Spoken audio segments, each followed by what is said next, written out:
मे महिन्याच्या सुरुवातीपासूनच खरं तर पावसाला जी आहे ती राज्यभरात सुरुवात झालेली पाहायला मिळते। मात्र याचा मोठा फटका हा उन्हाळी पिकांना बसलेला पाहायला मिळतोय। खरं तर उन्हाळी पिकंही साधारणतः मेच्या शेवटच्या आठवड्यापर्यंत काढले जातात। मात्र मेच्या 10 तारखेपासूनच खरं तर पावसाला जी सुरुवात झाली आणि त्याचा मोठा फटका जो आहे तो या उन्हाळी पिकांना बसलेला पाहायला मिळतोय। मी आता अशाच एका शेतात आलेलो आहे। खरं तर हे भोर तालुक्यातील संगमनेर गावातलं सूरज यादव या शेतकऱ्याचं शेत आहे आणि या ठिकाणी पाहिलं तर जी त्यांनी बाजरी लावलेली होती त्या बाजरीच्या कणिसाला काढण्याआधीच अशा प्रकारे कोंब जे आहेत ते या ठिकाणी फुटलेले आपल्याला पाहायला मिळतात। याचमुळे खरं तर मोठं नुकसान जे आहे ते या सर्व शेतकऱ्याचं झालेलं पाहायला मिळते। खरं तर जो 10 तारखेला पाऊस सुरू झाला 10-12 मेच्या आसपास, त्यानंतर शेतकऱ्याला अशी आशा होती की हा अवकाळी पाऊस 1-2 दिवसात जाईल, त्यानंतर आपण हे पीक काढू। मात्र हा पाऊस जो आहे तो अद्यापही सुरूच आहे। कुठल्याच प्रकारची उघडीप खरं तर पावसाने दिलेली नाही आणि त्याचमुळे या भरलेल्या दाण्यांवर पाऊस पडल्याने अशा प्रकारे कोंब जे आहेत ते या संपूर्ण बाजरीच्या पिकाला आलेले दिसतात। त्याचप्रमाणे या शेतकऱ्याने या ठिकाणी भुईमुग सुद्धा लावलेला होता, तो काढलेला आहे। मात्र या भुईमुगाच्या ज्या शेंगा आहेत त्यांना सुद्धा अशाच प्रकारचे कोंब फुटत असल्याने मोठं नुकसान जे आहे ते भुईमुगामध्ये सुद्धा या शेतकऱ्याला झालेलं पाहायला मिळतंय।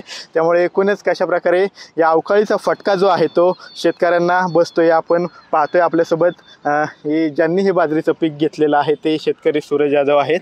काय तुमचं नुकसान झालेलं आहे? तुम्ही बाजरीची कणीस हातात घेतली आणि त्याला सुद्धा आता कोंब फुटलेलं पाहायला मिळतं।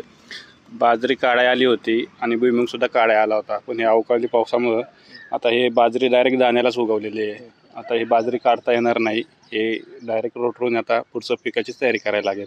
पण पाऊस अद्याप देखील थांबलेला नाही, त्याच्यामुळे घात देखील येत नाही आहे। म्हणजे कुठल्याच प्रकारची आता तुम्हाला ज्वारीचं बाजरीचं उत्पादन मिळणार नाही। आता हे पूर्ण खराब झालेलं आहे। काल कृषी विभागाकडनं पंचनामे करण्यात आले। अपेक्षा आहे की लवकरात लवकर मदत मिळेल। पण तुम्ही तरुण शेतकरी आहात, तुम्ही 4 महिने पीक लागवडीपासून म्हणजे रोपांची बियाण्यांची लागवड केल्यापासून पीक जोपासत असतं, त्यानंतर 4 महिन्यानंतर तुम्हाला उत्पादन मिळत असतं।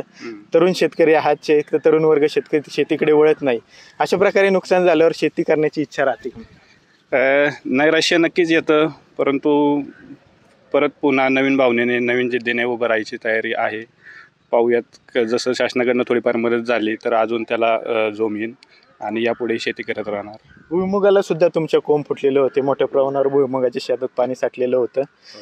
किती नुकसान झालंय भुईमुगाचं? भुईमुग तरी हाती लागले का तुमचं? नाही, भुईमुग हा काढता येणार नाही, हा पूर्ण पाण्यात होता आणि खालनी त्याचे दाणे पूर्ण उगवलेले आहेत। हे दोन्ही पिकं काही का त्याचा उपयोग होणार नाही, धड त्याचा पाला देखील गुरांना ठेवता येणार नाही, तोही खराब होऊन जाणार।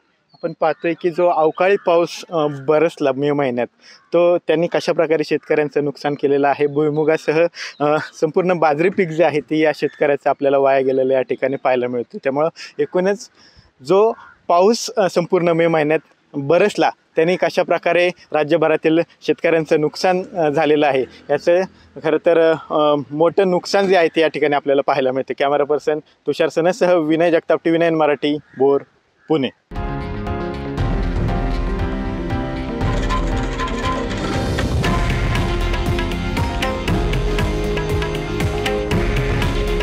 हे आहे देशातील नंबर 1 न्यूज नेटवर्क आणि आपण पाहत आहात TV9 मराठी।